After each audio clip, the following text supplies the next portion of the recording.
Silver isn't acting right, and I don't mean the price. I mean the behavior, the way it moves, the way it responds, the way it feels when you're watching the tape. Something's off. Most people look at volatility and see chaos. They see red candles and green candles fighting each other. They see noise. They see a market being a market. But if you've been watching long enough, you start to notice when the chaos has a different texture, when the volatility isn't random, when the moves aren't just traders being traders. That's what's happening right now. There are 3 signals showing up in silver that don't belong in a normal market. 3 patterns that historically appear before something breaks. Not price signals, war signals. And I'm going to walk you through each one. Because once you see them, you can't unsee them. And once you understand what they mean, the daily price noise starts to feel like a distraction from something much bigger. Let's get into it. Signal 1. Volatility that doesn't behave like speculation. This is the one most people miss because they're too focused on direction. Up or down, bullish or bearish. But direction isn't the tell. Behavior is. In a speculative market, volatility looks like a party. The crowd piles in. Volume explodes. Everyone's talking about it. Your uncle asks about it at dinner. Headlines go mainstream. Social media fills with screenshots of gains. The energy is loud, euphoric, and unmistakably retail-driven. That's not what this looks like. This feels different. This feels quiet underneath the noise. This feels like professionals scrambling to hedge something they can't hedge with spreadsheets. Here's what I mean. When speculation drives a market, you see consistent direction with occasional pullbacks. The trend is your friend. Dips get bought, rallies get chased. The pattern is predictable because the crowd is predictable. But when strategic stress drives a market, you see something else. You see whipsaws that don't resolve. You see levels getting pierced and then reclaimed within hours. You see moves that seem to trigger every stop on both sides before snapping back to equilibrium. That's not a crowd chasing gains. That's someone probing for liquidity, testing levels, extracting weak hands, building position, while everyone else gets motion sickness. Watch the tape closely. When you see a sharp move down that triggers obvious stops, and then you see price snap back above that level within the same session, that's not random, that's extraction. And when you see that pattern repeat at the same zones over and over, you're watching a battlefield, not a casino. In a casino, the house takes your money slowly through odds. On a battlefield, the strong take position, while the weak get flushed out. That's signal 1. Volatility that doesn't feel like FOMO. Volatility that feels like preparation, and that's where the real pressure starts. Signal 2. Inventories that don't offer comfort. This one is more technical, but it's the foundation for everything else. Because volatility in a well-supplied market is just noise, volatility in a tight market is a warning flare. Here's the difference. When inventories are thick, shocks get absorbed. A big buyer shows up and the market says, "No problem, we have plenty." Price moves a little, supply flows in, equilibrium returns. That's a healthy market with buffers. When inventories are thin, shocks don't get absorbed. They get amplified. A big buyer shows up and the market says, "Wait, we don't have enough for everyone." Price spikes, panic sets in, and suddenly everyone realizes that the paper market and the physical market are telling different stories. Silver has been running on tight buffers for a long time now. We've talked about the COMEX drawdowns. We've talked about the LBMA depletion. We've talked about Shanghai sitting at levels not seen in years. But here's the part most people don't connect. When buffers are thin, the paper market can keep trading. Futures contracts change hands. Options get written. The screen shows a price. Everything looks normal. But the physical market starts rationing. And rationing is where price becomes irrelevant. Think about that for a second. We're so trained to watch price that we forget what price actually represents.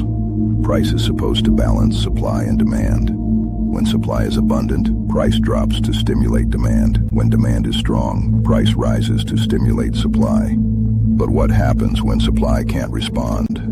What happens when there's no more inventory to release? What happens when the mines are already running at capacity and the refined product is already spoken for? Price stops being a signal. Price becomes theater. The screen says $32, but the dealer says, sorry, 4-week wait, and that'll be $38. That's not a functioning market. That's a market where the physical reality is decoupled from the paper fiction. And when inventories get thin enough, that decoupling accelerates. Because every buyer who realizes what's happening tries to secure supply before the next buyer does. And that creates a feedback loop that no amount of paper selling can contain. The mainstream will call it a short squeeze, or speculation, or manipulation. It's none of those things. It's a market discovering that it priced abundance while sitting on scarcity. That's signal 2. Inventories that don't offer comfort, buffers that can't absorb the next shock. But that's not the part that matters yet. The part that matters is what smart money does when they see these conditions. Which brings us to signal 3. Direct prepayments to mines. This is the one that should make your ears perk up, because this isn't traders positioning. This isn't speculators betting. This is industrial players securing oxygen. Let me explain what prepayments mean and why they matter. In a normal market, a manufacturer needs silver. They call their supplier.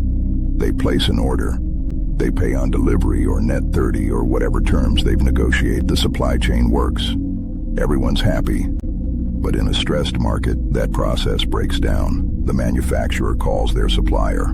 The supplier says, we're allocated. We can get you some, but not the full amount, and not until next quarter. Now the manufacturer has a problem. They've got a production schedule. They've got contracts to fulfill. They've got $1 billion factory that needs inputs to function. So what do? They go upstream. They go directly to the mines. And they say, I'll pay you now, today, cash up front. Just guarantee me the output. That's a prepayment. And it's not a trade. It's a lifeline. When a major industrial player starts paying mines up front, they're not trying to time a dip. They're not speculating on price appreciation. They're trying to ensure they can keep their operations running. And here's why that matters as a signal. Prepayments don't happen when supply is easy. They happen when supply is uncertain. They happen when someone with real industrial demand looks at the market and decides that price risk is less scary than availability risk. Think about what that means. A company that needs silver to manufacture products is saying, I'd rather lock in supply at today's price and risk overpaying than wait for a better price and risk not getting supply at all. That's not a trade decision. That's a survival decision. And when one big buyer does it, others notice. Because nobody wants to be the company that announces $1 billion factory expansion and then quietly admits, we can't get the inputs. So prepayments create their own feedback loop. One buyer secures supply. Other buyers see supply tightening. They scramble to secure their own supply. And suddenly, the available inventory that was already tight becomes even tighter. This is what strategic behavior looks like in commodity markets. Quiet, methodical, focused on access, not price. The speculators are arguing about whether silver breaks $35 or $30 first. The industrial players are signing contracts that guarantee the metal regardless of where the screen settles. That's signal 3. Prepayments showing up. Smart money securing oxygen while the crowd... And that's where the real pressure starts. Now let me connect these 3 signals. Because individually each one could be explained away, but together they form a pattern that's hard to ignore. Volatility that doesn't behave like speculation suggests that the moves aren't driven by retail FOMO. They're driven by positioning, by hedging, by professionals preparing for something. Inventories that don't offer comfort suggest that there's no buffer to absorb the next demand shock. The system is running lean, too lean. Prepayments showing up suggest that industrial players see what's coming. They're not waiting for the perfect entry. They're securing supply while they still can. Put those 3 together, and what do you get? You get a market that's transitioning from price-based competition to availability-based competition. In price-based competition, everyone can get the metal. The only question is how much they pay. In availability-based competition, not everyone can get the metal. The question becomes who gets priority. And when that shift happens, the rules change. The screen price becomes less relevant. Premiums become more relevant. Delivery times become critical. Relationships with suppliers become strategic assets. This is what happens when a market goes from abundant to scarce. The game changes, and most people don't realize it until they're on the wrong side of the new rules. Now, I want to be careful here, because I know how this sounds. It sounds like doom and gloom. It sounds like conspiracy. It sounds like the kind of thing that gets dismissed as permeable fantasy. But I'm not predicting anything. I'm describing what I see. The volatility is observable.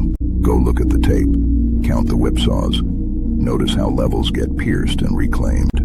The inventory situation is observable. The data is public. COMEX registered. LBMA holdings. Shanghai stocks. It's all available if you bother to look. The prepayment reports are observable. Industry publications, earnings calls, supply chain commentary. The information is there. I'm not making this up. I'm connecting dots that are sitting in plain sight. And those dots form a picture that looks less like a normal commodity market and more like strategic preparation for a supply crisis. Now let me address the question you're probably asking. Preparation for what? I don't know exactly, and neither does anyone else. But I can tell you what the possibilities look like. Possibility 1, geopolitical escalation. If tensions around Taiwan increase, supply chains that run through Asia become vulnerable. Companies that depend on those supply chains would want to secure inputs in advance. Metals like silver, which sit inside the electronics stack, the defense stack, and the energy stack, become strategic priorities. Possibility 2, export controls. We've already seen talk of this. China with licensing requirements. Other countries discussing restrictions on critical materials. If export controls tighten, the global supply of refined silver contracts. Companies that didn't secure supply in advance get cut off. Possibility 3, industrial demand acceleration. Solar installations are growing faster than most models predicted. EV adoption is ramping. AI data centers are being built. All of these require silver. If demand accelerates faster than supply can respond, scarcity becomes structural. Possibility 4, financial system stress. If confidence cracks, capital flows into hard assets. Gold and silver historically benefit. Any one of these could be the trigger. All of them could happen together, or none of them could materialize in the near term. I'm not predicting which one. I'm noting that the signals I'm seeing are consistent with preparation for scenarios like these. And when professional money prepares for something, retail money should at least pay attention. So what do we do with this information? First, we separate facts from interpretation. Fact, volatility is elevated and behaving unusually. Fact, inventories are at multi-year lows across major exchanges. Fact, reports of prepayments and long-term offtake agreements are increasing. Interpretation, the market may be transitioning from abundant to scarce. Possible risk, if I'm wrong and supply normalizes, some premium in prices could deflate. Likely risk, if I'm right and scarcity deepens, paper prices lag physical reality and availability becomes the constraint. Second, we watch for confirmation. I want to see firm export actions, not just talk. I want to see more prepayment announcements. I want to see delivery times extending. I want to hear dealers using words like allocation and limited availability. When the language shifts from how much do you want to pay to how much can we get you, the transition is real. Third, we position for asymmetry. If supply normalizes, silver might drift sideways or correct modestly. Not great, but not catastrophic. If supply doesn't normalize, silver could reprice violently higher. Not 10% higher. Regime change higher. The downside is moderate. The upside is asymmetric. That's the kind of setup that deserves attention. Fourth, we manage our psychology. The system loves volatility because volatility creates fatigue. Fatigue creates mistakes. You get motion sickness. You sell at the worst time. So we don't let the narrative steer us. We let the mechanics steer us. Mechanics over mood. Always. Now, here's a question I want you to think about. If the paper price dips tomorrow, but the physical premium stays firm, who's telling the truth? The screen that shows $30? Or the dealer that quotes $36 with a 3-week wait? Your answer to that question determines whether you panic at the wrong time or hold through the noise. And here's another one. What do you think this is really about? A metal trade or a map redraw? Because silver sits at the intersection of industrial need and geopolitical leverage. It's not just a commodity. It's a window into something larger.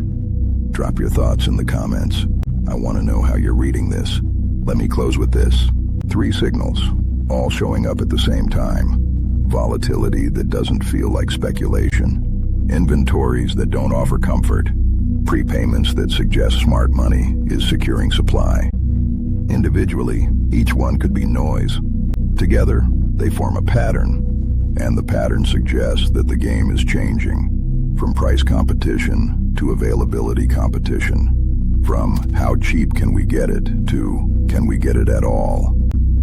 I'm not telling you to panic. I'm not telling you to go all in. I'm not your financial advisor, and this isn't financial advice.